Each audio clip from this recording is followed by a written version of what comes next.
Bună ziua, dragi prieteni! Și a venit ziua mare, ziua cea mare. Să vă așteptăm cu brațele deschise. Boțile noastre se deschid la ora 13, așa că hai să dăm o rundă. Pentru copilași am promis.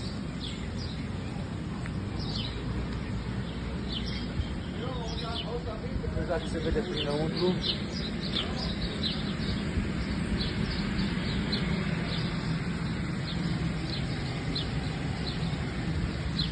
Avem cursul școala ca aici.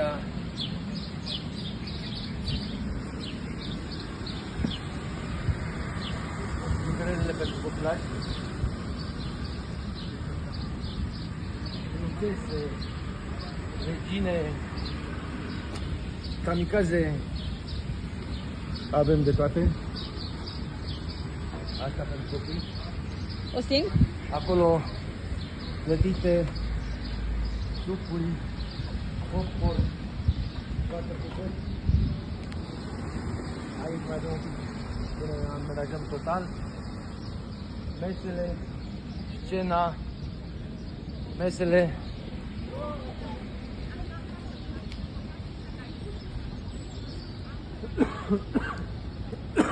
Vă dați seama, o să fie o nebunie.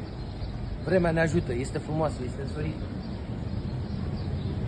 Vibe-ul bun, potrivit pentru distracție.